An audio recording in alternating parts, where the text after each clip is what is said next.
During the Harlem Renaissance, black activism in music was at an all-time high. Activists like Paul Robeson spoke out against racial injustice, and musicians like Louis Armstrong were among the most creative in their era.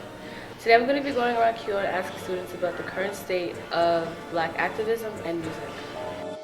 I think the current state with black music is in a great place because it's delivering a message about either your history or about what's going on in the current world with like police brutality and all the different type of protests about people's rights and just like on the things that they believe in.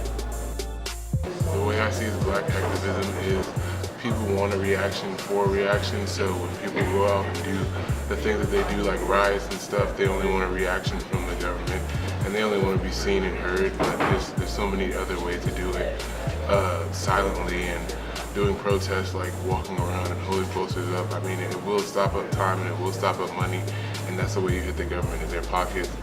And the way I see black music is it's good and bad. Some artists have their different ways of portraying black violence, and others just simply do it calmly and quietly with R&B music, and others do it with rap and hip hop and get really in tune with the youth. So it's really just a good and a bad situation. My thoughts on black activism are when something happens in the black community, everybody comes together, and like for the Black Lives Matter movement, we all come together and have a sense of identity. And like music artists influence stuff that goes on, like Kendrick Lamar and J. Cole, they all talking about the injustices that occur in their lives and in their neighborhoods, and they all come together to promote a positive message so that other people can understand what's going on. I think that black activism is really important because it gives the black people a voice in their government. It gives them an opportunity to display their views to the world and to the government to get laws they want passed and whatnot.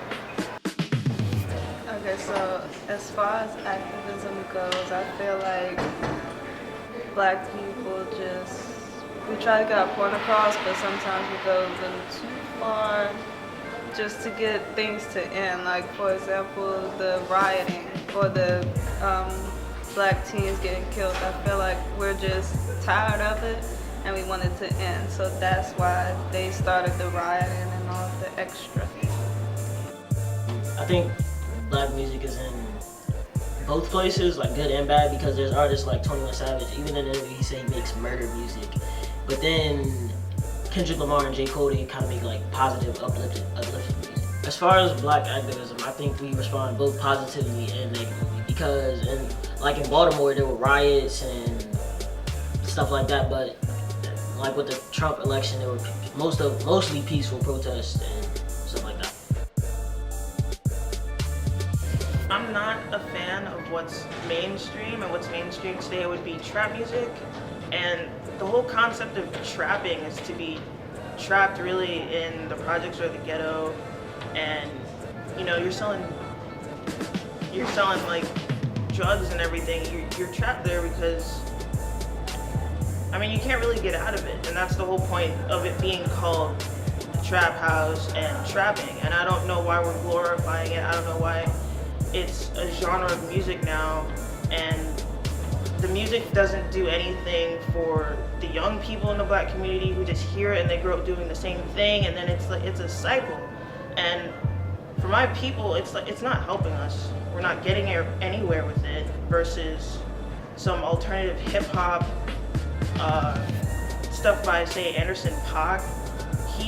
The message that he sends through his latest album, Malibu, it's a lot better for the youth. He has a song dedicated to the youth, kids who grew up like on welfare and everything. Like, he was a kid who grew up on welfare, and like, look at him now. As far as black activism goes, the only active group that I know of would be Black Lives Matter. And you know, when something happens, like when an innocent black man gets shot, I know that they tend to rally or peacefully protest.